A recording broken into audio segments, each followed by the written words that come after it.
son mieux. Je vais faire de mon mieux dans cette vidéo. Et on se retrouve aujourd'hui pour une vidéo qui m'a été demandée plusieurs fois. J'avais fait un sondage, etc. J'avais déjà fait une vidéo où je vous présentais mon appareil photo et ma caméra. Je la mettrai en barre d'infos.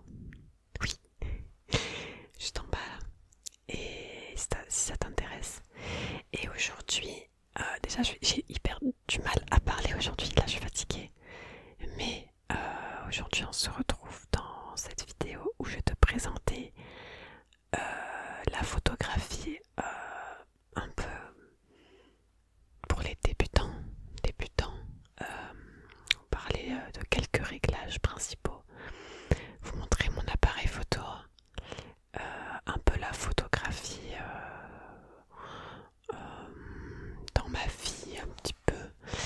Et je vous montrerai après quelques photos que j'ai prises, éditées, etc. Enfin quelques créations de ma personne. Voilà, c'est pour ça que je suis sur le côté. Voilà, après je les mettrai ici.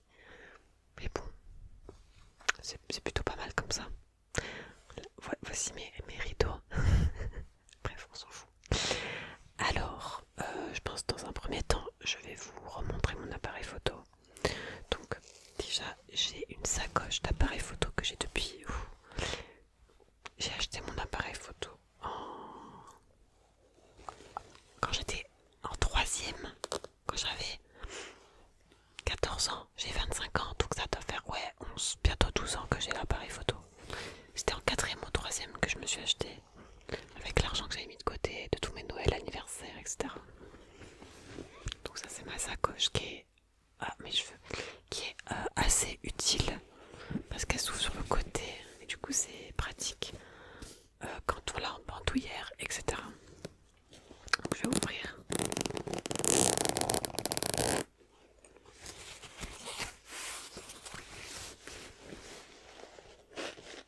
Je vais essayer de faire le moins de cuts possible dans cette vidéo parce que là j'ai vraiment la flemme. Alors, du coup mon appareil photo c'est celui-là. Essayer de faire le moins de cuts possible, c'est dur. C'est un Canon. C'est le EOS, you know, 100D. EOS 100D.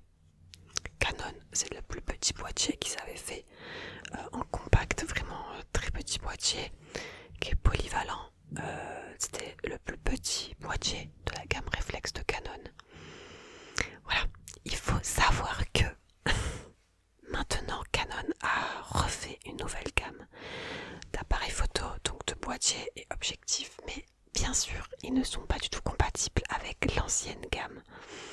Donc en fait aujourd'hui si je veux racheter des objectifs de cette gamme là, je peux que maintenant les trouver en occasion parce que Canon ne produit plus les anciens objectifs.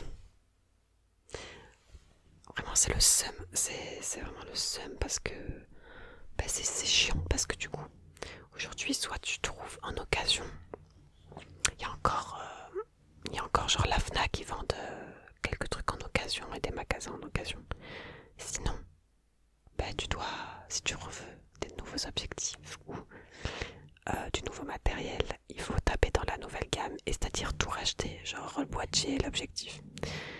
Donc ça c'est un réflexe. Donc pour ceux qui savent pas, quand je parle d'objectif de boîtier, c'est parce qu'en fait les objectifs c'est ça se détache du boîtier, on peut l'enlever et remplacer par plusieurs objectifs. Et après il y a des appareils photo qui sont appelés des compacts. C'est quand c'est lié, tu peux pas changer, enfin c'est juste l'appareil photo en un seul morceau. Là on peut changer. J'ai deux autres objectifs. J'en ai... je m'en rappelle plus. J'en ai un 35 mm, un 15-35 et un juste 15 ou 25, je sais plus. Et lui, c'est l'objectif 135, donc il va de 18 à 135 mm.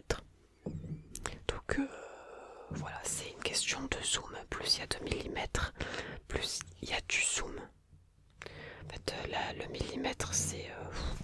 je ne vais pas rentrer dans des détails. Et d'ailleurs, s'il y a des gens qui sont professionnels de la photo, qui s'y connaissent bien, n'hésitez pas si je dis une bêtise.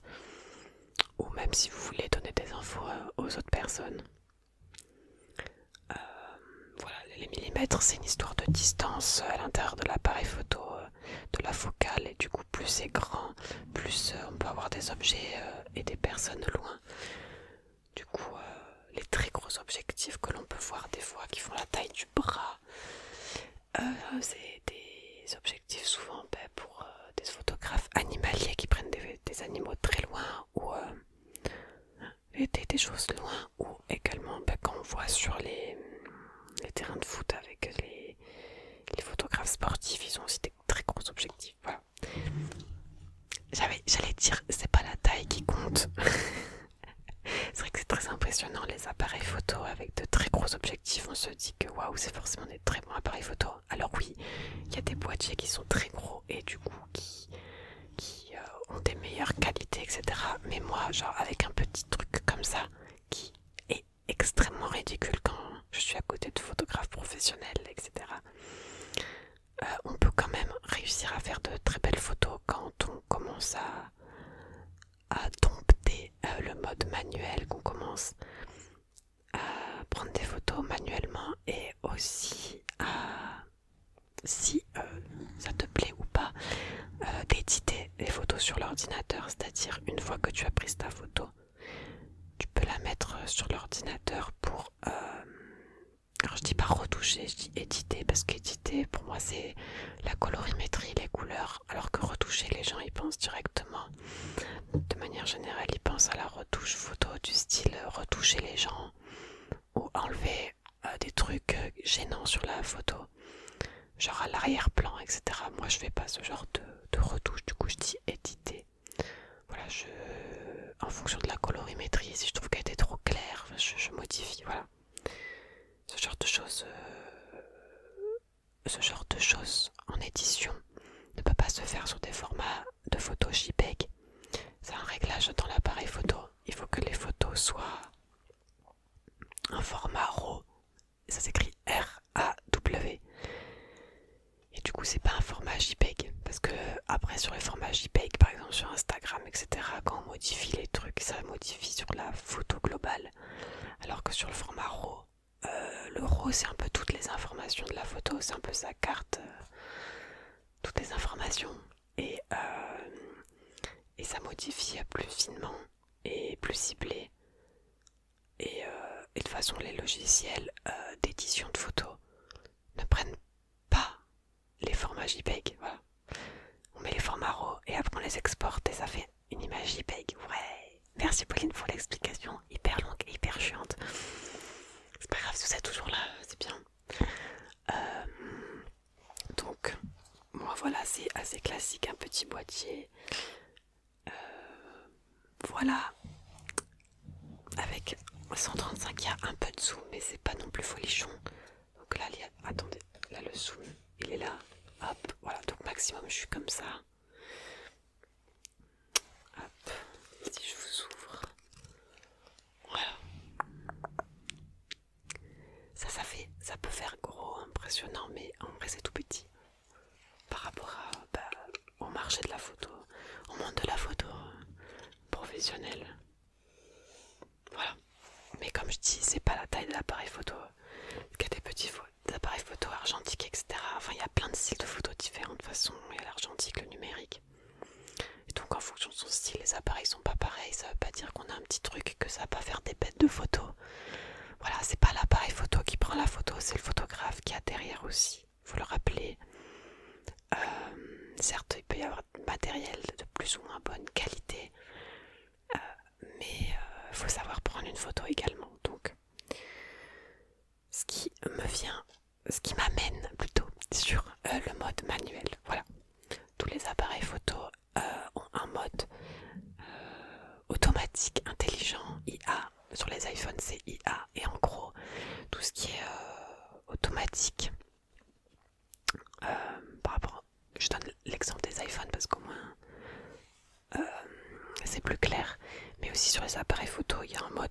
automatique et en gros il n'y a rien à régler, tu prends juste la photo, tu zoomes et voilà, tu as une photo nette avec des réglages faits et toi tu as un peu entre guillemets rien à faire. En gros, quand vous mettez le mode automatique, que ce soit sur les appareils photo, les iPhones, ça prend une moyenne. En fait, l'appareil, votre téléphone, il va prendre une moyenne des réglages et il va prendre la photo. L'avantage de prendre des photos en mode manuel, du coup pas en automatique, c'est que vous pouvez vraiment agir sur chaque réglage indépendamment et vraiment avoir la photo que vous désirez. Parce que en mode automatique, ça va faire une moyenne et vous aurez une photo, on va dire lambda, banale, si je mets des guillemets, banale, etc. Même si maintenant ils développent de plus en plus les IA et tout. Mais en manuel, vous êtes toujours mieux parce que vous pourrez toujours donner le style que vous voulez à votre photo. Donc, avec les iPhones, je sais pas, j'ai pas d'iPhone, je sais pas, mais avec tous les téléphones aujourd'hui, vous pouvez aussi, quand vous prenez une photo, mettre en mode pro. Même moi sur mon téléphone qui a 4 ans, je l'ai, donc voilà. Vous pouvez mettre en mode professionnel et vous réglez les réglages. Et donc vous pouvez avoir des images plus claires, plus sombres, etc. Est-ce que c'est clair? Donc ce qui m'amène à ce que je voulais expliquer dans cette vidéo, c'était les 4 réglages de base, on va dire. Sachant qu'il y en a 3 de base et il y en a un. Ok, c'est un truc de base, mais voilà, c'est pas un truc que tu touches 3 milliards de fois. Alors, les 4 choses dont je voulais vous parler pour peut-être vous renseigner sur vos appareils photo ou sur vos téléphones. Alors, les 4 réglages, ça va être l'ISO. Attends, je vais vous montrer en direct aussi sur l'appareil photo. L'ISO. Donc là, moi j'ai un bouton. Oh, mais ça va être compliqué. Je filme avec mon téléphone. J'abuse. Là, j'ai un bouton qui s'appelle ISO. Et je règle avec la molette ici. Ensuite, il y a l'ouverture. Ensuite, il y a la vitesse d'obturation. Donc, ouverture, ça se dit aussi en anglais aperture.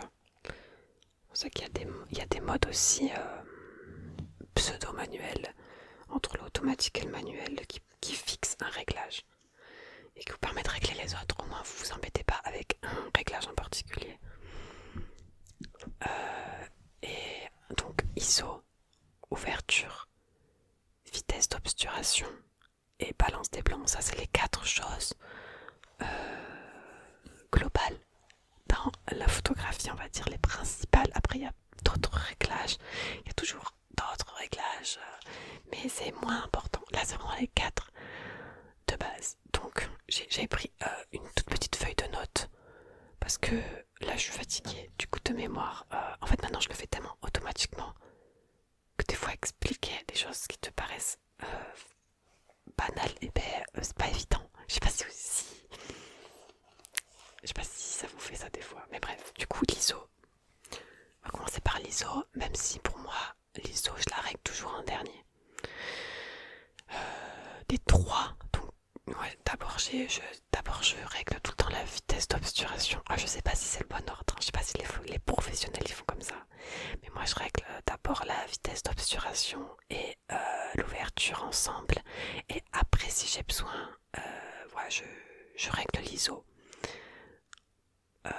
Mais bien sûr qu'il faut régler l'ISO de toute façon. Et la balance des blancs, en vrai, ça dépend. Parce qu'après la balance des blancs, moi comme j'édite les photos, je peux toujours la modifier aussi à l'édition. Voilà. Donc l'ISO, dans un premier temps, l'ISO ça mesure la sensibilité du capteur à la lumière. En gros, l'ISO, si je vais essayer de vulgariser. L'ISO, c'est un peu la luminosité de ta photo. Mais en vrai, c'est chaud. Est-ce que tous les réglages ils sont liés aussi à la luminosité de la photo? Mais bref, l'ISO, c'est quand vous êtes dehors sur un grand soleil, l'ISO, il faut qu'elle soit au maximum faible parce que ça mesure la sensibilité du capteur à la lumière. Donc si la lumière est très élevée, c'est-à-dire en extérieur, ou quand il fait soleil, et l'ISO il doit être faible. Sinon votre photo, si vous mettez l'ISO au max, la photo elle va être toute blanche. Enfin, vous allez rien voir. Et inversement, pour les photos d'intérieur, quand vous êtes à l'intérieur ou que la luminosité est faible, ben souvent c'est en intérieur. L'ISO, là, c'est presque au max qu'il faut la mettre. Donc c'est souvent entre, je sais pas, moi sur mon appareil, je sais même plus, je vais mettre la carte. Je crois que c'est entre 100 et le maximum, je crois que c'est 6000. 6000 quelque chose, je vais voir.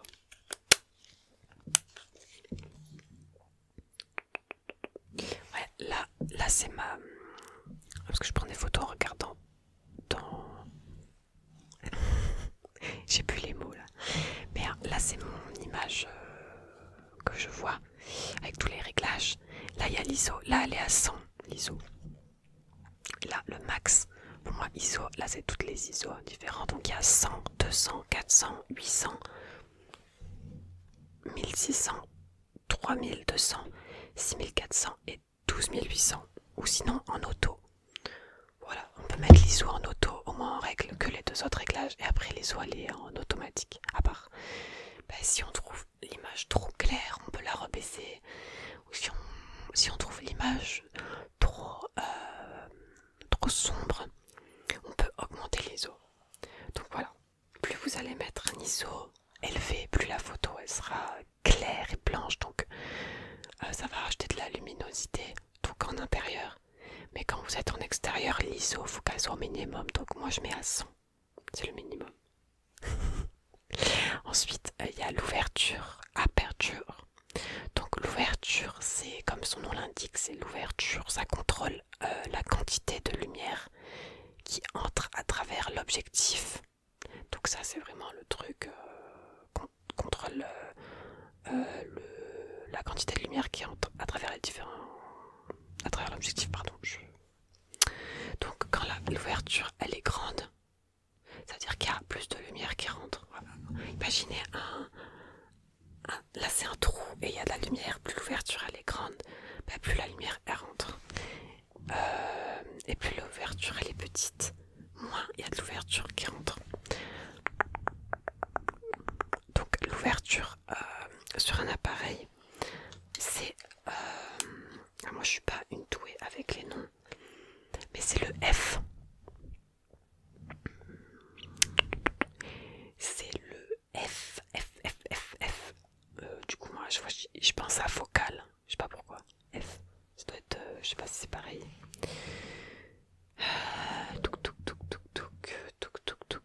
Ouais. Et du coup, plus le F est petit. Donc, par exemple, moi, sur mon appareil. C'est très clair, Pauline, tout ça, ce que tu nous fais. Oui. Alors. Moi, le F, il va de... Je sais pas si on peut voir. C'est une roulette. Il va de... Ça dépend. Il va de 3,5 environ à 22. Donc, en fait, plus le nombre est petit, plus l'ouverture va être grande. Et plus vous aurez une photo lumineuse. Et aussi, parce que ça joue aussi sur la profondeur de champ. Et donc, c'est pour faire tout ce qui est photo avec arrière-plan flou ou l'arrière-plan pas flou. Donc si vous voulez une photo avec un sujet qui se détache, donc avec un arrière-plan flou, il faut que l'ouverture, enfin le F soit au minimum. Du coup moi le minimum c'est 3,5. Quand je veux vraiment, voilà, tu prends quelque chose et que l'arrière-plan soit flou. Du coup c'est pour une profondeur de champ réduite, par exemple pour les portraits. Donc là, si vous voulez reprendre des portraits, il faut que votre ouverture soit grande pour que la lumière rentre bien et que le fond soit flou. J'ai l'impression que je raconte n'importe quoi, que c'est compliqué à comprendre alors qu'en vrai c'est pas très compliqué. Vraiment c'est une fois qu'on a les notions, enfin les réglages en tête et à quoi ils servent, c'est très facile. Après dans ma tête moi je vulgarise énormément pour mieux comprendre, mais là j'essaie de faire un peu plus pour plus comprendre. Mais en gros moi dans ma tête je me dis l'ouverture c'est pour avoir une photo plus floue ou plus nette. Au contraire, plus l'ouverture va être petite, moins il va y avoir de lumière qui va rentrer, mais plus la profondeur de champ va être grande et plus l'entièreté de l'image, la globalité de l'image sera nette. Par exemple, vous prenez un grand groupe de personnes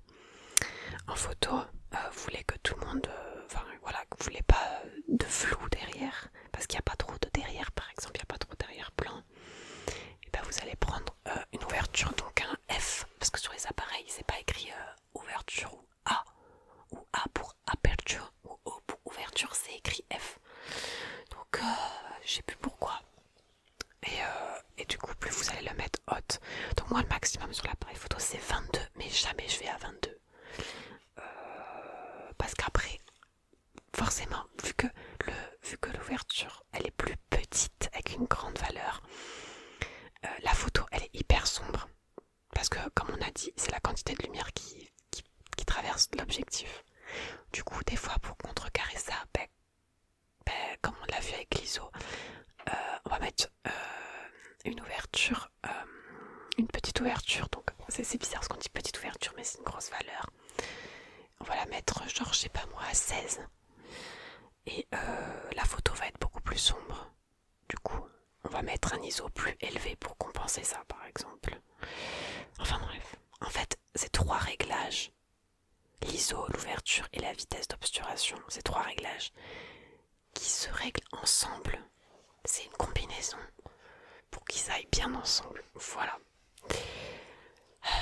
Donc par exemple, pour une petite ouverture, donc avec une grosse valeur, ce sera pour des paysages. Quand on prend en photo un paysage, on a envie que tout soit net, enfin que la photo soit toute nette. Et quand on prend quelque chose en particulier, qu'on veut un petit flou artistique derrière, on prend une ouverture, une valeur, je veux dire une valeur d'ouverture faible. Et enfin, la troisième réglage important et que je règle dans les premiers parce que pour moi c'est très important, c'est la vitesse d'obturation. Et ça en fait c'est la vitesse, en fait c'est la durée pendant laquelle l'obturateur de l'appareil reste ouvert pour permettre à la lumière d'atteindre le capteur. En gros, pour vulgariser, c'est le temps que va prendre votre appareil pour prendre une photo. Moi je me le dis comme ça.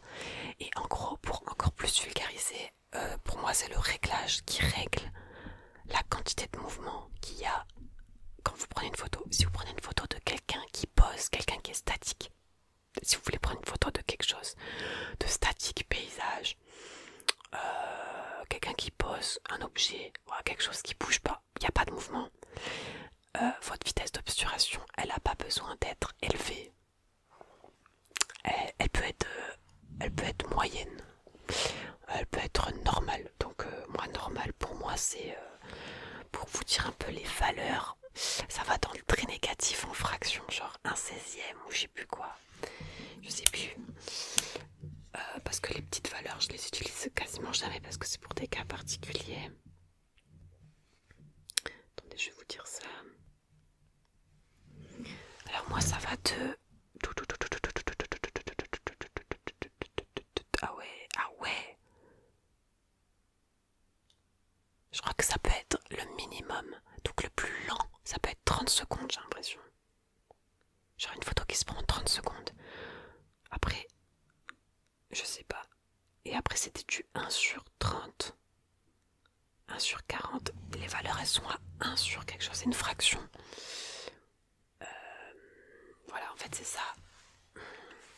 Vous voyez, lente. Ah putain, à chaque fois c'est chiant, ça revient. Donc là je vais vers les lentes, très lentes. Oh, le choix des valeurs est beaucoup plus large. Donc pour prendre une photo dite normale, genre je veux prendre quelqu'un qui pose ou un paysage, je vais prendre une valeur au milieu, genre moyen. Et pour moi, moyen c'est 1 sur 1/100. Donc la valeur 100, on va dire 1/100. Ça peut être 1/150, c'est bien, 1/50e. Donc ça c'est la vitesse à laquelle se prend la photo.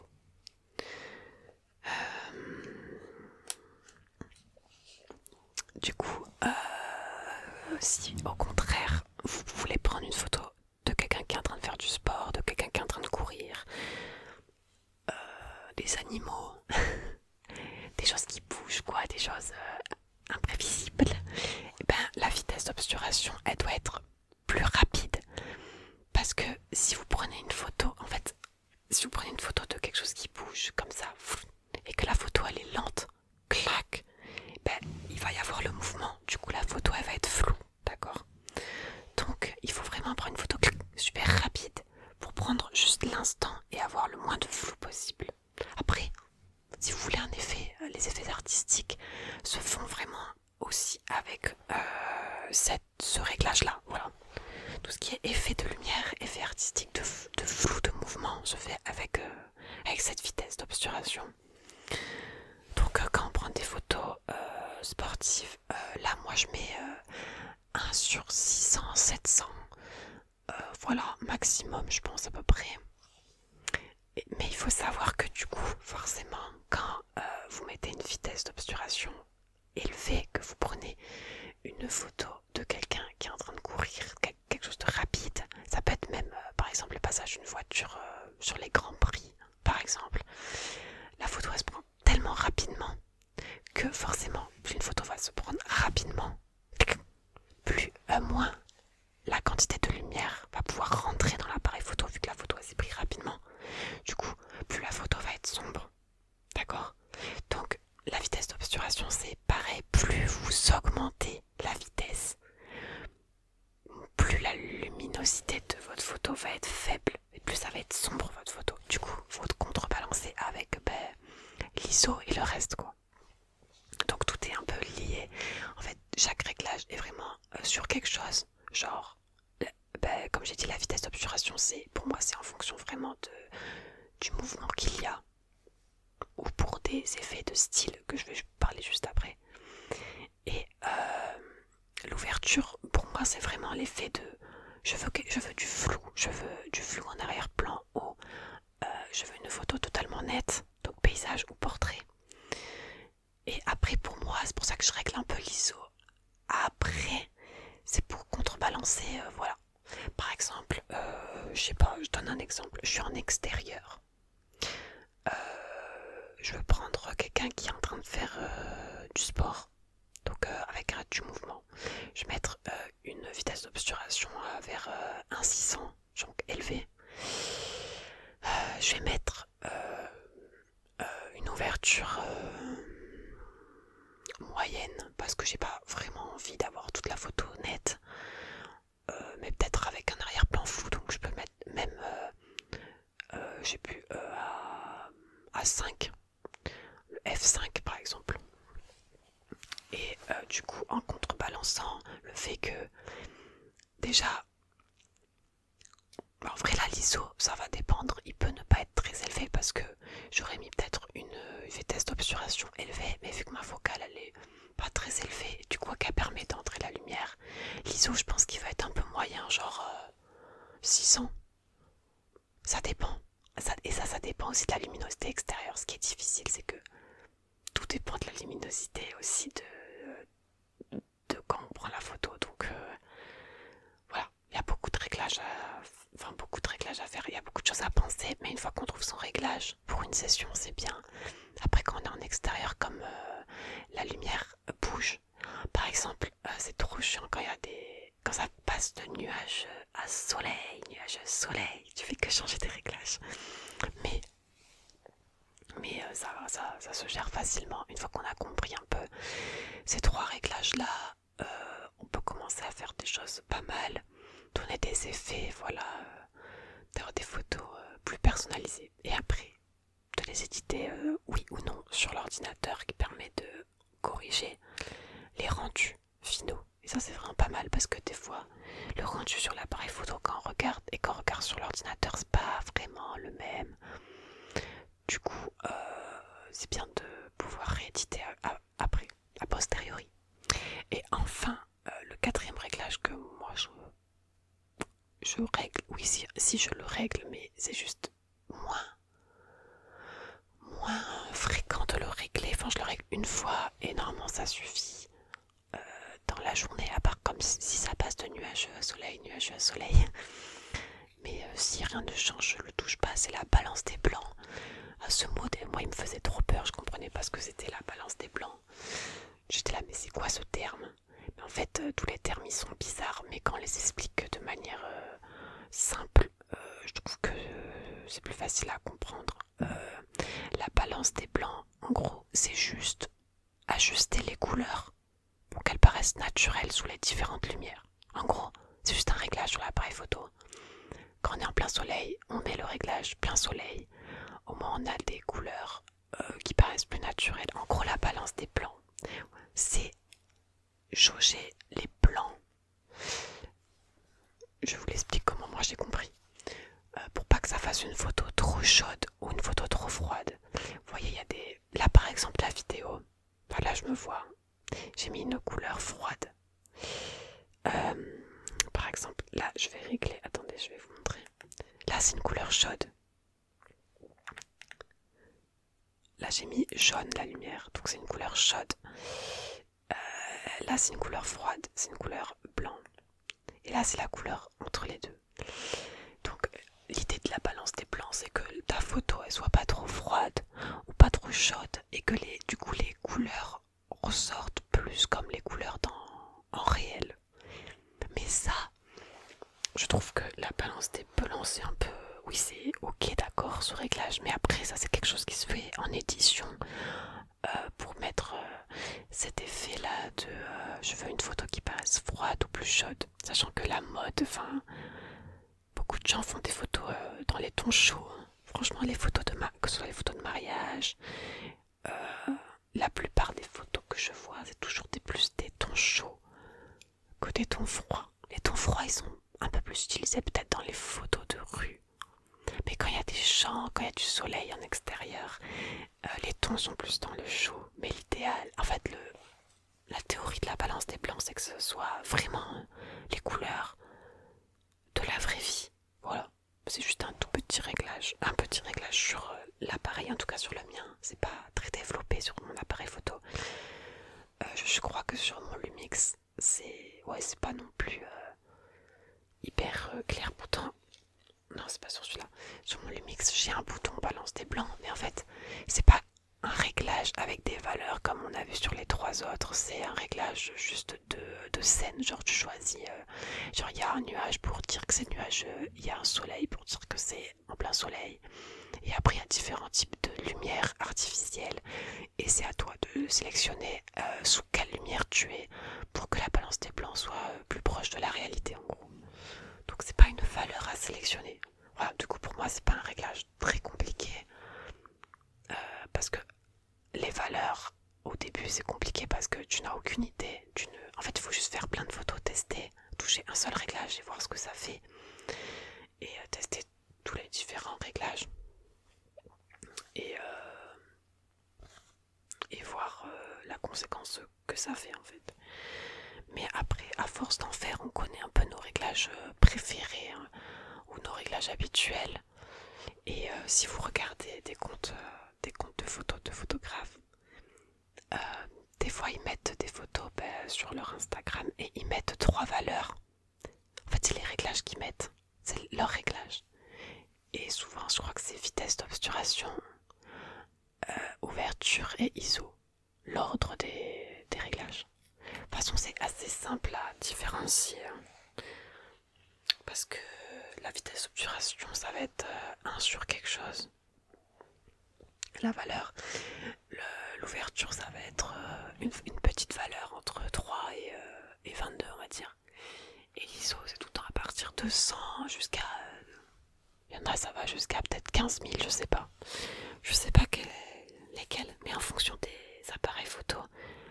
Par exemple, moi, mon Canon et mon Lumix, ils ont pas les mêmes ISO. Enfin, je crois que le Lumix, il va plus loin. Voilà. Et aussi, pour rajouter quelque chose sur la vitesse d'obturation, parce que j'ai parlé des valeurs moyennes, j'ai parlé des valeurs hautes quand la personne bouge, etc. Mais ce qui est trop stylé, c'est les valeurs très faibles quand la photo se prend très lentement. Donc ça, c'est mieux de prendre une photo du coup avec un trépied et de déclencher sur un trépied. Par exemple, les photos de ciel. La nuit étoilée. En fait, pourquoi on arrive à voir aussi bien les étoiles, etc. C'est parce que les photographes mettent une vitesse d'obturation très faible.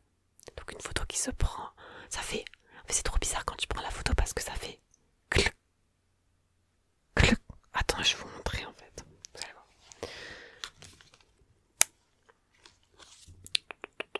Donc je vais mettre une vitesse d'obturation très faible.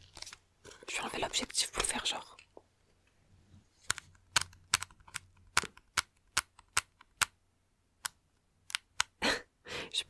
plus faible possible parce que ça va être... Je vais mettre 10.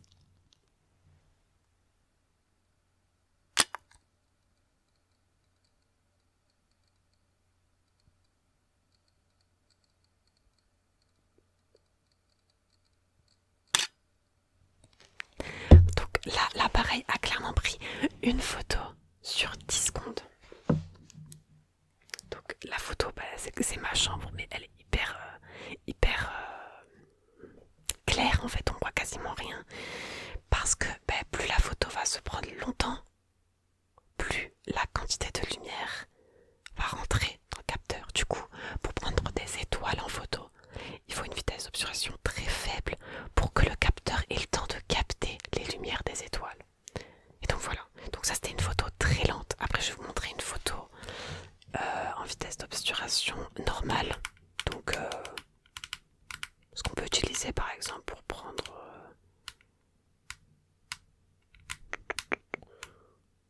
Ouais, donc là je mets 1 sur 100. Donc là je prends quelqu'un, imaginons, qui est en train de poser. Ou un peu plus vite en vrai, 150.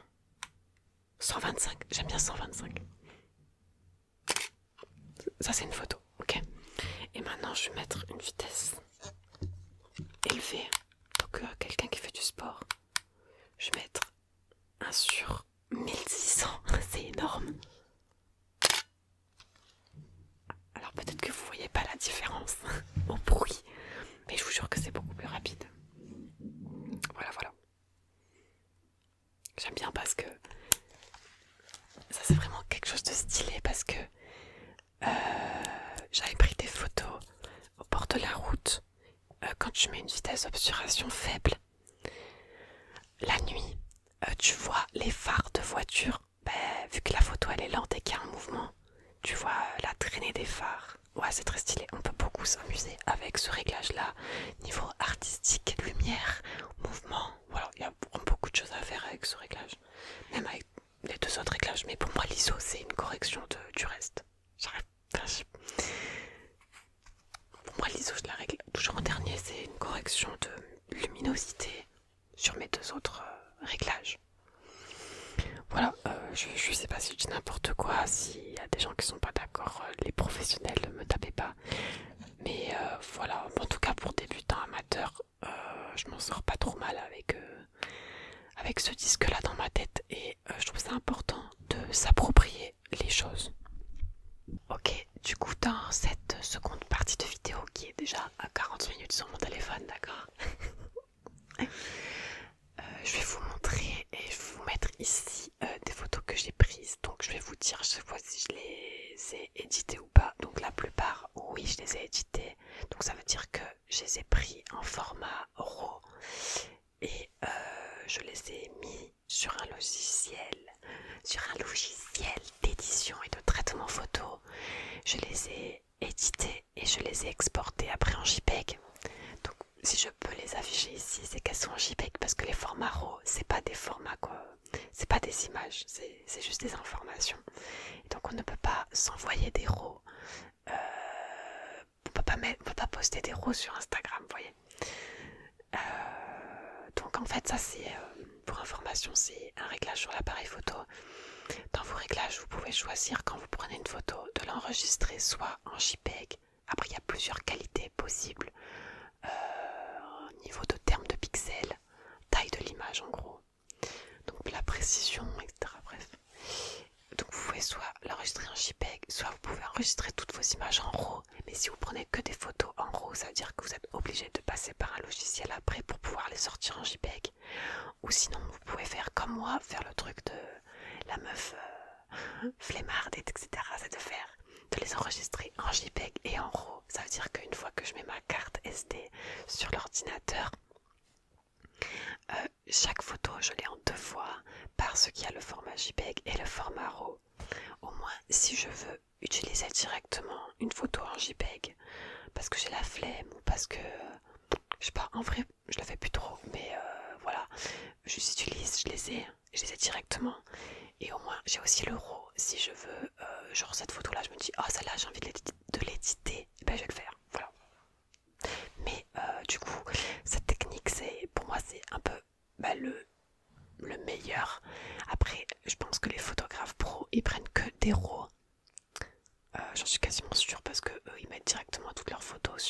sur des logiciels d'édition.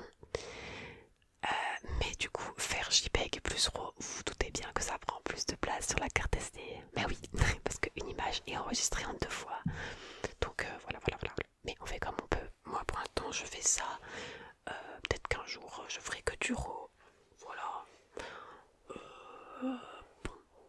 Donc maintenant, trêve de bavardage, je vais vous montrer quelques photos que j'ai prises et que la majorité du coup j'ai édité. Donc juste avant ça, je vous rappelle, et je rappelle que les photos que l'on prend, ce sont des propriétés intellectuelles. Je crois que ça se dit comme ça. Et que du coup, il y a le droit, enfin, pas le droit d'auteur dans ce sens-là, parce que c'est un terme spécifique, mais j'ai la propriété là-dessus. Donc, en gros, ça veut dire que personne, enfin, vous n'avez pas le droit de screener, d'utiliser mes photos, quoi. S'il vous plaît. Voilà, ça c'est un peu trop chiant. Moi, je suis personne dans le monde de la photo. J'ai un compte Instagram fait juste avec mes photos et mes réels que je fais. J'ai genre un peu plus de 100 abonnés, etc.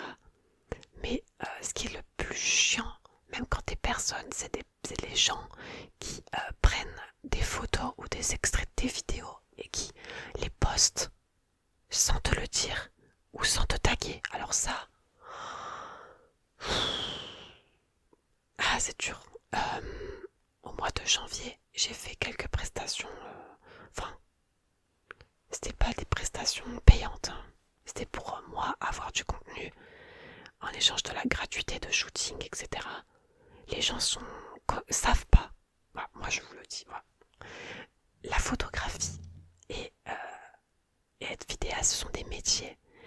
Et si vous savez le temps que ça prend, enfin, voilà, faut arrêter de dire c'est l'appareil qui fait tout, c'est quoi ton appareil?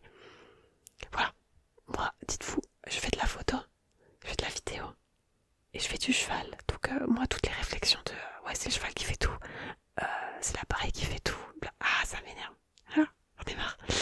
Du coup, je veux bien vous montrer quelques photos et c'est mes photos bref et tout aussi. Du coup j'y tiens quoi, c'est des propriétés, c'est comme si je vous montrais des peintures que j'avais faites, d'accord. Donc c'est à moi. Donc en gros, vous n'avez pas le droit d'utiliser mes photos tant si je vous ai pas donné mon accord. Voilà. Sachez que c'est important ça, je sais plus comment ça s'appelle. De toute façon, ça me paraît logique que sur les réseaux, vous n'allez pas utiliser les photos des autres et les vidéos des autres en les postant comme si c'était les vôtres. Voilà, vous aimerez pas qu'on vous le fasse, qu'on prenne vos photos et qu'on le fasse. Donc, non, c'est de la propriété. Donc, voilà, je vous les montre, je suis sympa. Mais je sais qu'il y a des gens toujours malveillants qui, voilà, qui volent. Il y a vraiment des gens qui volent des photos.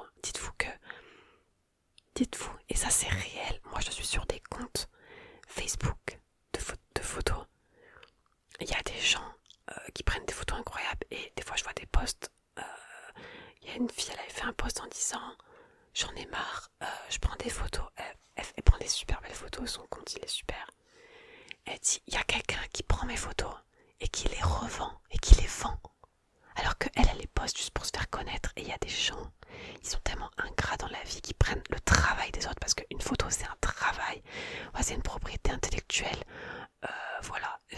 Moi, je vais pas voler le mémoire de quelqu'un. C'est un travail. Une photo, c'est un travail. C'est un travail de déplacement, de trouver le lieu, de trouver le moment, de trouver les réglages, de faire ta photo, d'avoir l'œil, d'avoir la créativité.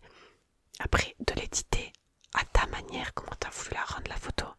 Il y a tout un travail, c'est hyper long jusqu'à le moment où tu postes la photo sur tes réseaux. Il s'est passé plein de choses avant, quoi. Et ça, les gens ils ne voient pas, mais c'est un travail, une photo. Et donc, on ne vole pas le travail des autres. Voilà, parce qu'il y a des gens qui se permettent de prendre les photos de personnes pas connues. Et autant ça m'est déjà arrivé, je le sais même pas. Hein. Autant, voilà, ils prennent les photos des gens vêtements et ils les vendent sur des sites. Ils les vendent ou des fois il y a même des gens qui sont l'audace de mettre leur nom dessus. Alors que voilà, si moi je vois ça, je peux clairement attaquer la personne hein, parce que moi j'ai les fichiers et j'ai les fichiers originaux quoi. Parce que sur un fichier d'une photo, quand on va dans les informations de la photo, il y a le nom de l'appareil, il y a le nom, il y a la date, le jour, le lieu, enfin, voilà. Je vous jure, c'est un délire, c'est un monde. Donc voilà, si vous êtes dans des équipes sportives ou dans un domaine où vous avez l'habitude qu'on prenne en photo, par exemple, faites la danse, vous faites des trucs et il y a des photographes qui prennent en photo et qui publient sur leur réseau. S'il vous plaît, si vous prenez les photos ou si vous les téléchargez, taguez le photographe dans la description. Identifiez-le. Mettez même un merci, genre c'est... Voilà, merci machin pour tes photos. Elles sont incroyables, ça prend pas 1000 ans. Mais c'est de la reconnaissance un peu parce que tout le monde croit que les photos c'est gratuit, etc. Parce que beaucoup de photographes font ça pour la passion, etc. Et beaucoup de personnes font ça juste pour la passion et n'en vivent pas. Mais clairement, un shooting photo, etc. C'est vraiment du travail. Et voilà, même en tant que débutant amateur, ça se doit d'être rémunéré. Donc voilà, vraiment je pourrais parler de ça pendant des heures, tellement c'est un sujet qui me tient à cœur parce que malheureusement aujourd'hui on est dans une société où la photo est quelque chose de très accessible avec les téléphones. Donc tout le monde a l'impression de savoir prendre des photos alors que tout le monde, la plupart, allez je dis plus de 90% des gens prennent des photos avec leur téléphone en mode automatique, ils font zéro réglage, enfin, ils prennent juste des photos comme ça. Ok, les photos elles sont incroyables, je dis pas, hein. Les photos d'iPhone, etc., les Sony, ils prennent des photos incroyables. Mais quand vous bookez quelque chose avec un photographe, vous imaginez pas le prix du matériel quand t'es photographe. Genre, mais laissez tomber, genre, il faut mettre 15-20 000 euros hein, dans du matériel pour être photographe, même plus parce que tu t'achètes souvent plein d'accessoires qui coûtent des blindes, genre les drones, etc. Ça coûte méga cher aussi, enfin bref. L'entretien du matériel, etc. Les photographes, si vous les payez cher, dites-vous que derrière, ils n'ont pas une grosse marge parce qu'en plus, ils ont un statut auto-entrepreneur, ils ont 30% de charge. Enfin, vous imaginez pas la réalité du métier. Hein. C'est pas des gens qui sont riches. À parler, peut-être les très grands noms de la photographie, les gens qui arrivent à monter, à percer de tarés. Mais sinon, sur les photographes et vidéastes, j'allais pas dire lambda parce que c'est quand même un vrai métier. Ben voilà, quand vous voyez que c'est 1000-2000 balles pour une journée à votre mariage, etc., c'est les prix en fait, genre juste. Voilà, vous imaginez pas que la personne elle va passer peut-être une semaine ou plus d'une semaine sur la retouche de vos photos, etc. Donc voilà. C'est fou. Est-ce que je ferais pas une deuxième vidéo ou est-ce qu'on fait tout en une? Je suis en train de réfléchir, c'est trop dur. Parce que là je vois 52 minutes, bon vas-y. Du coup, bah, tout ça pour dire que je vais vous montrer des photos que j'ai faites moi et elles m'appartiennent, voilà, elles sont pas à vous et je partage parce que les photos, enfin moi je suis dans le truc que les photos c'est fait pour être partagé, pour montrer, etc. Mais les gens malveillants qui veulent te voler des photos, non merci. Donc on va commencer, je vais commencer dans l'ordre en fait qu'elles sont dans mon dossier, du coup l'ordre il sera pas logique mais elle sera plus facile pour moi au montage après. Parce que là le montage, je suis déjà en PLS en fait. Parce que dites-vous le montage, pareil, le montage vidéo là c'est le double, voire le triple du temps de la vidéo elle-même. Et en plus la durée de la vidéo que vous voyez c'est pas la durée de vidéo réelle parce qu'il y a les cuts. Donc là pour l'instant j'ai déjà 2 heures de montage, j'adore. Alors, première photo, c'est celle-ci. Du coup moi je la regarde là. C'est une photo que j'ai prise dans la nature. Voilà, il y a beaucoup de thèmes nature nature. C'était un automne et il y avait une allée qui était plutôt sympa, une toute petite allée cachée. Et genre je me suis dit que ce lieu-là, pour faire des shootings avec quelqu'un ou même un animal, un chien ou un cheval, bon un cheval serait un peu trop grand, mais ça peut être vraiment pas mal. Et j'aime bien parce que j'ai une photo que j'ai prise au ras du sol et j'aime bien l'ambiance. Celle-là je l'ai éditée. Ensuite, celle-là c'est une de mes préférées. Alors moi j'ai une passion pour les arbres. Voilà, les arbres, c'est trop beau. Genre les arbres, vous allez voir, il y a plusieurs photos d'arbres. Donc celle-là, elle est vraiment trop belle. J'adore. C'était au coucher de soleil dans un parc naturel qui est vers chez nous, qui est un lieu de conservation faune et flore. Donc il y a plein d'espèces animales et végétales. Et il y a un spot, il est magnifique, vraiment. En plus il y a les étangs et tout, et il y a les étangs autour, les flamants roses, etc. C'est vraiment incroyable.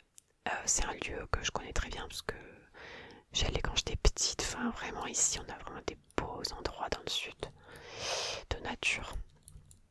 Et j'adore cette photo. J'adore parce que vraiment quand j'ai vu la photo, là je l'ai éditée. Mais vraiment les couleurs c'était vraiment ça quoi. En fait j'ai essayé de reproduire en édition ce que j'avais vu. Et pour moi c'était vraiment ça. Voilà, le soleil était en train de se coucher. Et là ce que j'aime bien c'est l'effet que ça rend en chaleur. Et le fait que le soleil il soit au bout d'une certaine branche. On dirait que c'est inclus dans l'arbre. Et ça j'aime beaucoup. Alors moi ce que j'aime beaucoup avec les photos c'est que les photos c'est comme des œuvres d'art. C'est-à-dire que devant tu peux ressentir des choses, tu peux avoir une idée. Il y a des gens ils jugent juste si ils aiment ou ils aiment pas, ou si c'est beau ou si c'est pas beau.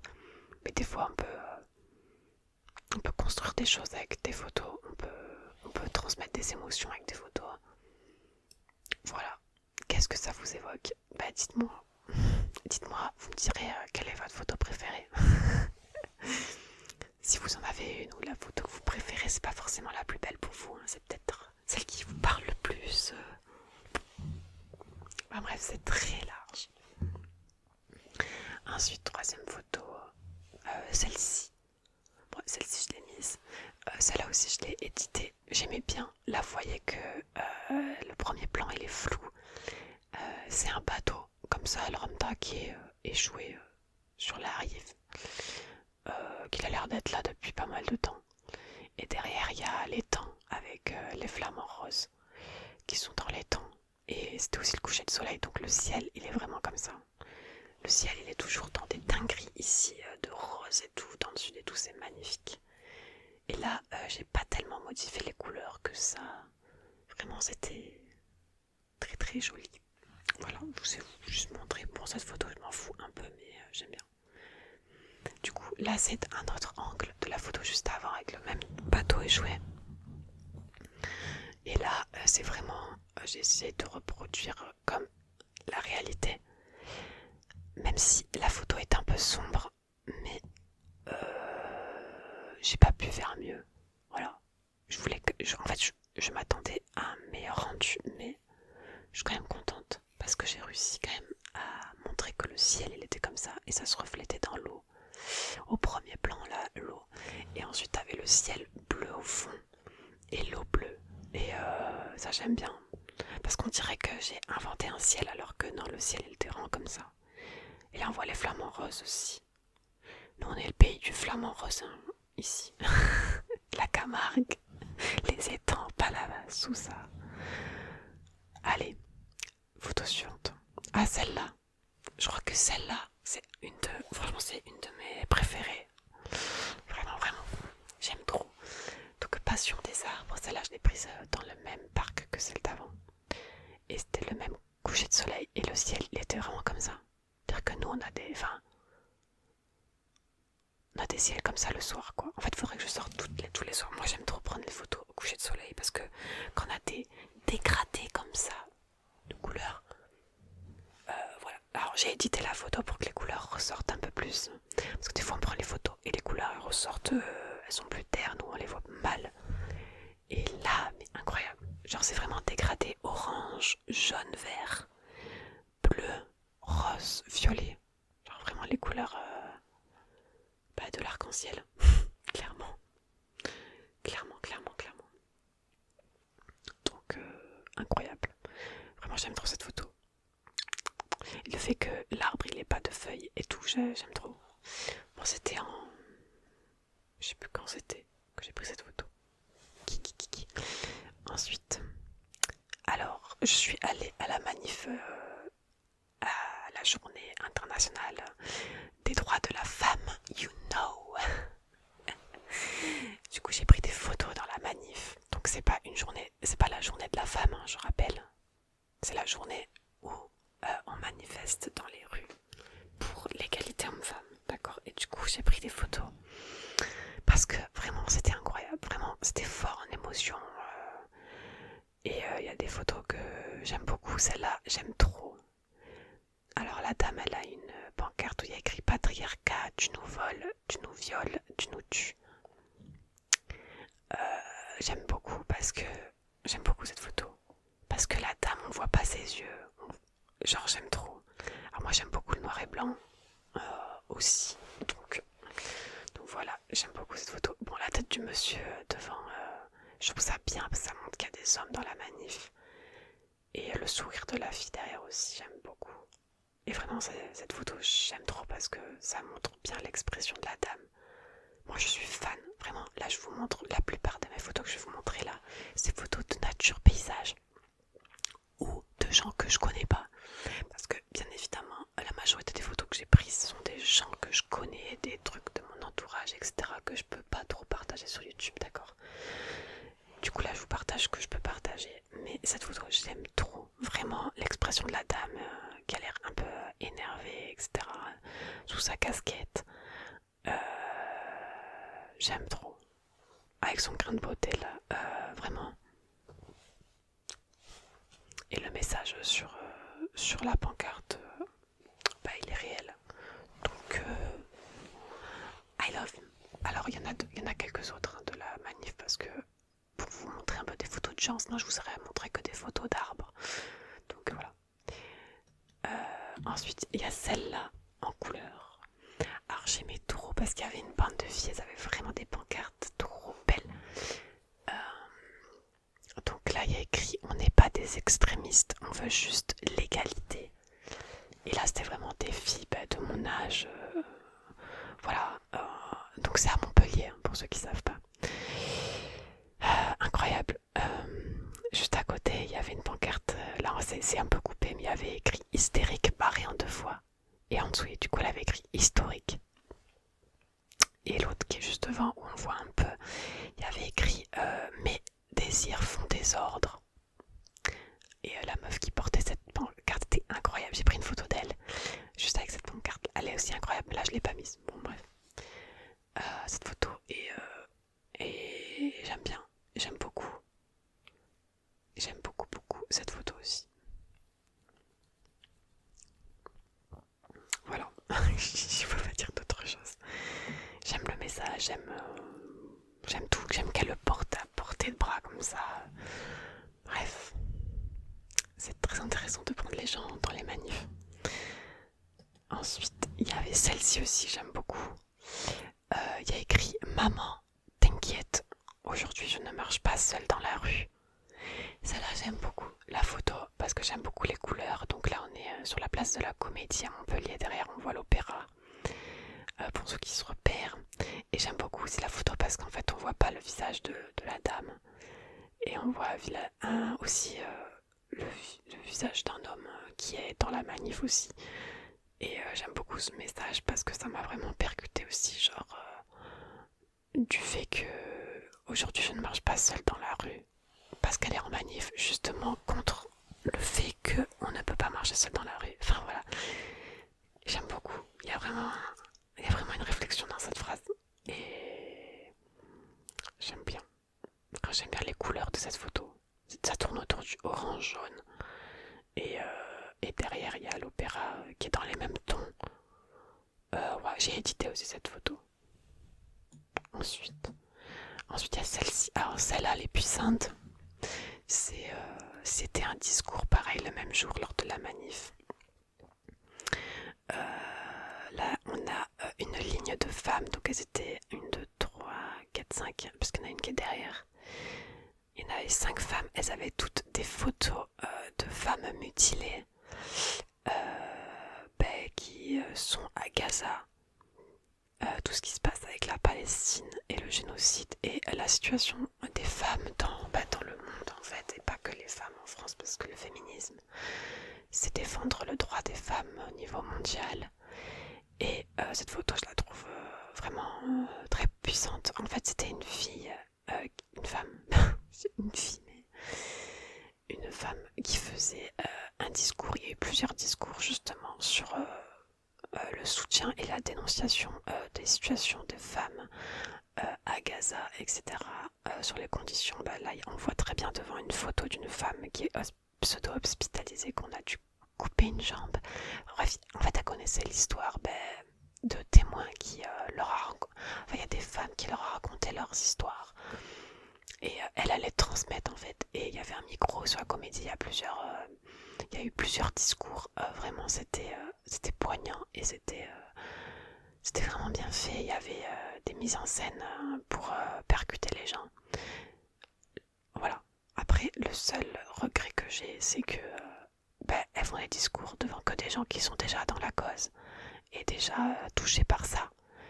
Et en fait, moi là, je vous partage cette photo parce que aussi c'est important que ça soit diffusé aux gens qui peut-être n'ont pas fait ces manifs. Parce qu'en fait, je trouve ça très bien de faire ça, de faire ces discours-là.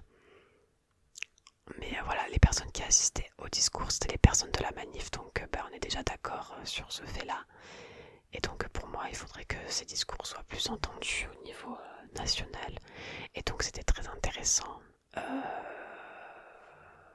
Voilà, c'était horrible. En fait, c'était horrible, hein, clairement, c'était horrible.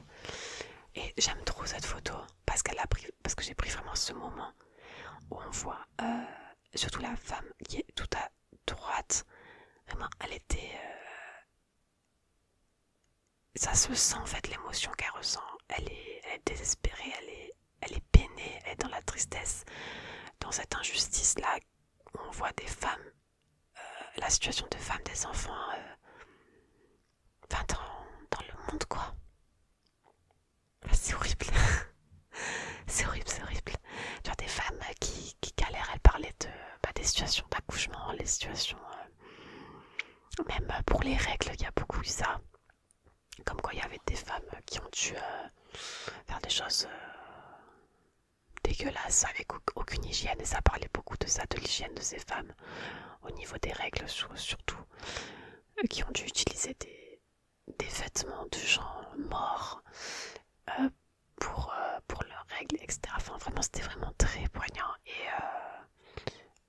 Et voilà, c'est le féminisme, ça se défend partout. Et dès qu'on voit qu'un pays, etc. est en situation de guerre, génocide et tout, les premières victimes, c'est aussi les femmes. Elles se font, voilà, elles se font V-O-E-R. C'est horrible. Il y a eu des témoignages horribles sur des groupes d'hommes combattants qui viennent s'accaparer de femmes et les maltraiter, tout ce que vous voulez, leur faire des choses horribles. Et cette photo, elle met vraiment... ouais, elle me rappelle ce moment-là. Et voilà, les photos, c'est des moments, faut pas l'oublier. Il s'est passé des choses, des émotions là-dessus, il y avait des gens. Et la photo, c'est vraiment ça aussi, c'est retransmettre des choses. Et là, la fille, elle était... Moi, j'en avais pris plusieurs, mais là, je vous en montre qu'une, mais c'était quelque chose. Bref, on passe à la suite, parce que... Voilà. Il se passe trop de trucs horribles dans le monde, et quand on en a connaissance, et qu'on se sent impuissant, c'est sûr qu'on peut aider financièrement. Mais c'est tout ce qu'on peut faire à notre échelle. Et encore... Et encore, moi, je peux pas me le permettre en ce moment de faire ce genre de donation. problème politique. Et je trouve ça horrible d'être témoin de choses et que le monde fasse rien. Enfin bref. On parle pas de ça là, mais voilà. En tout cas, je suis très contente de vous partager cette photo aujourd'hui parce que il faut pas oublier que le féminisme et que les femmes on se bat tous les jours et on se battra tous les jours en fait. Parce que on n'y est pas encore. On n'y est pas encore. Et dans le monde, on n'y est pas encore non plus. Encore moins. Voilà. Ensuite, bah là c'est encore une photo dans la manif. Ça c'était il y avait un grand cercle et il y a tout le monde qui écoutait, donc majoritairement des femmes de tout âge, vraiment de tout âge. Il y avait des femmes, il y avait des mamies, comme il y avait des ados de 14 ans. Et je trouve ça trop beau. Et cette meuf, vraiment, je la trouvais magnifique. Vraiment, elle était trop belle.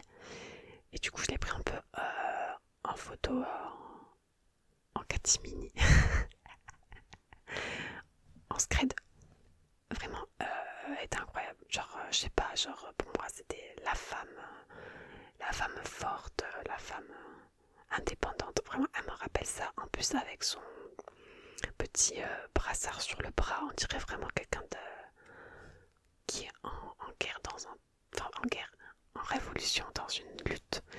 Et après il y a une barre, je sais pas ce que c'était, je crois que c'était la barre d'un drapeau de quelqu'un d'autre, mais genre ça fait aussi cet effet là. J'aime beaucoup cette photo, noir et blanc j'ai mise, parce que de base c'était pas noir et blanc, je l'ai édité. J'aime le noir et blanc, parce que ça, je sais pas, je trouve que ça ressort mieux les émotions, on enlève le superflu des fois des couleurs. Et on fait ressortir les émotions. Et là, on voit une femme un peu déterminée à l'écoute, qui est dans son combat. Voilà, clairement. Donc, j'aime beaucoup. Dites-moi ce que vous en pensez. Hein. Ensuite, on revient un peu plus léger sur ma passion des arbres, d'accord. Donc là, c'est un arbre. Voilà. J'aime bien cette photo. C'est toujours au même endroit que la dernière fois. Pardon, je baille. Terrible les vidéos ASMR. Je m'endors. Je pourrais parler comme ça toute la journée. Hein. Mais bon. Là, c'est un arbre qui fait ça. Et ça, c'est un truc. Tu fais ça et les gens, ils se tapent. Je me rappelle pas. Genre, j'ai jamais compris le truc. Mais genre, c'est l'arbre qui fait ça. Trop drôle. Et du coup, bah voilà, ça m'a fait rire. C'est l'arbre à l'œil. Vraiment, il est particulier quand même, cette structure. En bref. Voilà. À vous de me dire ce que ça vous évoque. Qu'est-ce qui fait l'arbre, genre, est-ce que c'est un œil, est-ce que c'est à vous de me dire. Et à côté il y a un tout petit arbre, genre ça fait un peu genre coucou. Allez, on passe à la suite. Pas la suite, voilà, c'est le même arbre, mais vu de l'autre côté. J'aime beaucoup cette photo, je l'ai mis sur mon Insta photo. Si jamais ça vous intéresse, mon Insta photo, envoyez-moi un DM sur mon Insta ASMR. Mon Insta ASMR, il est dans la bio. Hein. Si vous trouvez pas, c'est quand même Atlante-ASMR. Il est en privé, le compte, c'est normal. Je vous accepte. Je vous accepte, pas de problème. Et vous me dites, parce que mon Insta photo, il est un peu perso. Hein. Enfin, il est public. Mais je prends des trucs quand même de ma vie rapprochée. Donc, je vais pas le mettre sur YouTube. Mais si ça vous intéresse, on verra, je pourrais vous l'envoyer en privé. Donc voilà, ça c'est l'autre. Et j'aime beaucoup cette photo. Pareil, qu'est-ce que ça vous évoque et tout. Moi j'aime trop ce genre de photo. Puis là c'est pas totalement du noir et blanc. C'est pas au max du noir et blanc. La saturation elle est faible, mais elle est pas nulle. Donc ouais, j'aime beaucoup cette photo.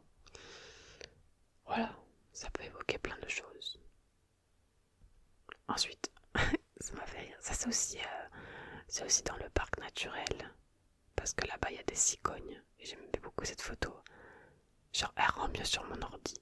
En fait c'est une cigogne qui était dans son nid. Et genre là elle nous regarde pile poil devant. Avec tout le feuillage qui est devant en flou. Donc là si vous vous rappelez des réglages. Pour avoir du flou, il faut avoir une ouverture, une grande ouverture et du coup avoir une valeur faible. D'accord. Genre à 5, c'est bien 5. Voilà. Du coup on choisit de faire la netteté sur... Là j'ai choisi entre autres de faire la netteté sur l'arrière-plan. La petite cigogne elle était dans son nid. C'était la période de nidification, je crois. En gros c'est la période où elles font leur nid. Si je dis pas de bêtises. C'était en avril ça. Et elle était bien. J'aime bien. En plus, là j'étais au maximum de mon zoom et qui est pas beaucoup. Donc c'était pas méga loin. Avec son petit bec orange là. Ouais, après je suis pas hyper fan de mon édition sur cette photo parce que je trouve la photo elle fait trop verte. Genre vous voyez là ma balance des blancs elle est trop froide peut-être. Mais après j'aimais pas trop comment ça rendait en trop chaud non plus. Donc voilà. La vidéo va durer 1000 ans mais c'est pas grave. Faites-moi de la thune YouTube. Non je rigole. Humour ou pas, allez c'est parti. Ensuite, cette photo là, on passe du coq à l'âne, hein, vraiment. Ça c'était une photo que j'ai prise à Montpellier lors de la soirée d'inauguration de la gratuité des transports en commun. À Montpellier, il y avait eu beaucoup d'animations en centre-ville. Là c'était sur l'esplanade pour les connaisseurs, s'il y a des connaisseurs. Et il y avait plein de trucs de feu et tout. Bon là je vous ai pas mis de photos, mais il y avait un mec qui, ce mec là qui chantait, faisait de la musique.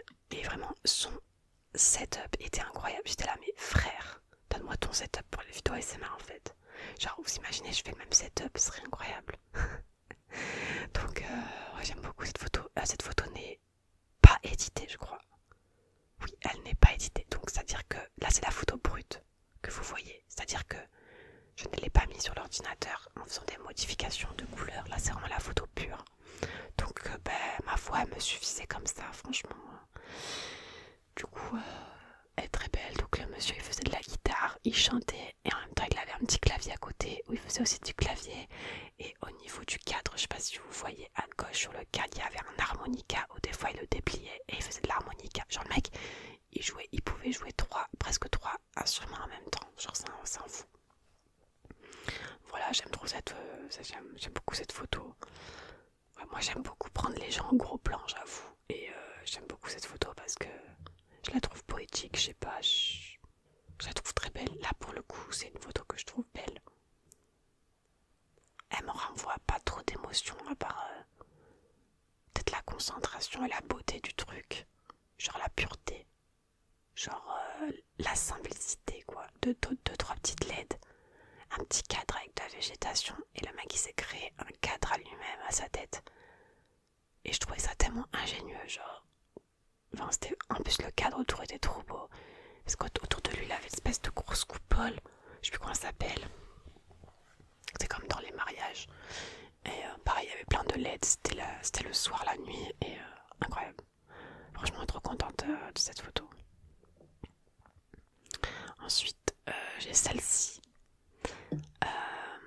Là c'est une photo, c'était le 1er janvier 2024, j'étais à la plage.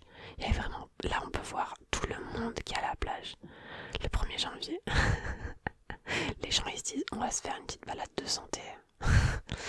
Ok, du coup il y a plein de monde et là c'est un mec qui faisait je sais même pas comment ça s'appelle honnêtement. En fait c'est une sorte de dragon que tu mènes avec une baguette et tu l'agites dans les airs et ça fait un dragon et c'est hyper stylé. Franchement j'ai filmé, j'avais fait un réel là-dessus sur mon compte, j'aime trop ce réel, j'aime trop, c'était vraiment trop beau. Et j'avais pris 2-3 photos dont elle, donc là on voit le dragon qui fait le cercle. Et ce que j'aime beaucoup c'est qu'à côté il y a la dame qui imite son mouvement parce qu'en fait le mec il était en train de lui apprendre à la dame à côté à droite. Et voilà. Ça c'est intéressant quand on raconte le contexte des photos je trouve. Est-ce que je suis pas trop lumineuse là franchement? Je me trouve blanche depuis tout à l'heure, mamma mia. Bon après tant pis, ça fait 1 heure que c'est comme ça. Ensuite il y a a celle-ci, donc c'était le même moment. Et vous voyez bien la différence entre les deux photos quoi. Donc là il y a celle-ci. Là les deux photos ont été éditées mais pas pareil. Vous voyez bien, vous voyez la différence qu'on peut faire dans l'édition. La deuxième, non, non, pardon, excusez-moi, je les ai éditées, mais j'avais pas fait les mêmes réglages sur l'appareil photo. Donc cette photo-là, je l'avais vraiment prise avec plus de sombre et moins de luminosité. Et après, j'ai vu si je l'ai édité pour que le jaune ressorte mieux du ciel, parce que vraiment le ciel il était comme ça, c'était vraiment trop beau. Et là au moins on voit un peu moins les gens et j'aime beaucoup cette photo parce que le mec il lève le doigt vers le soleil. En tout cas moi c'est comme ça que je l'interprète. Et je sais pas, j'aime trop, ça fait un peu genre fille c'est la lune. Ça fait un peu le mec un peu sur Mars. Je sais pas, genre avec tous les gens derrière et tout. Genre j'aime bien. J'aime trop cette photo, vraiment j'aime trop. Ensuite, ça c'est un test que j'ai fait. J'ai fait une balade avec ma maman dans la nature et on s'amusait à faire des macros sur des plantes. Et j'avais pris un bourdon aussi en photo sur une plante, mais là je l'ai pas mis dans la sélection. Et là c'était la période d'éclosion des fleurs. Donc j'ai pris des fleurs en photo sur un arbre. Voilà, là j'aime beaucoup. On voit toute l'implantation de la fleur. J'aime trop. On voit toutes les étamines et tout. C'est beau. Vraiment, elles sont trop belles ces petites fleurs. Voilà. Et là j'ai galéré parce que là, ah cette photo là, pardon. Attendez. Les trois dernières photos, donc les deux photos du mec sur la plage et celle-là, je les ai prises pas avec l'appareil photo que je vous ai montré, je les ai prises avec mon Lumix. Voilà, c'est le même principe, c'est juste que le Lumix, je le trouve un peu plus adapté pour la vidéo et il est numérique aussi. Voilà, donc c'est pas tellement le même concept, mais les réglages restent pareils en fait. Donc voilà. Et ensuite, est-ce que j'en ai encore ou pas? Ou c'était la dernière? Je crois que c'était la dernière. C'était juste pour vous montrer un truc différent. Mais bon, c'est pas. Cette dernière photo, c'est pas non plus. Voilà, bon, ça suffira, je pense, pour aujourd'hui. On se reverra l'année prochaine pour un edit de photo parce que là, ça dure déjà 1h20, j'ai peur. Madre mia, qu'est-ce que je fais de tout ce temps, moi? Donc voilà, je vous ai montré les photos. Donc n'hésitez pas à me dire la photo que vous préférez. Que ce soit pour X ou Y raison. Ou je sais pas, ou la photo qui vous impressionne le plus. Ou enfin je sais pas, dites-moi, donnez-moi votre avis. C'est intéressant. Voilà, encore une fois, je vous partage ça. Je vous fais confiance. Hein. C'est mes bébés, d'accord? C'est mes bébés. Donc voilà, j'espère que la vidéo sur le thème de la photo vous aura plu, que mes explications auront été un peu moyen claires sur l'ISO, l'ouverture, la balance des blancs et la vitesse d'obturation. Vraiment, c'est pas hyper compliqué. Si vous avez un appareil photo, essayez-vous un peu au manuel. Voilà. Parce que pour une photo en automatique sur un réflexe, c'est de la triche. C'est pas vraiment faire de la photo. Faire une photo en la créant, c'est soi-même créer et mettre nos réglages. C'est déjà beaucoup plus valorisant. Donc vraiment, essayez, je vous jure, c'est pas très compliqué. Et sur les téléphones, c'est possible aussi. Si vous voulez des photos un peu plus stylées ou quoi. Il y a aussi sur les iPhones, avec les caméras qu'il y a maintenant, il y a les réglages de l'ouverture, de la vitesse d'obturation. Donc vous pouvez très bien faire des effets avec tout ça. Voilou. Donc moi je vais vous laisser là. Et voilà, j'espère vraiment que cette vidéo vous aura plu. Moi j'ai vraiment parlé pendant 1h30 là. Et je vais pleurer du sang là au montage. Et il faut que j'aille boire. J'ai plus de... J'ai la gorge sèche. Donc voilà. Et bien bébés, on se retrouve la prochaine fois, d'accord, dans une vidéo. Et en attendant, je vous dis salut. L'outro la plus claquée. Salut.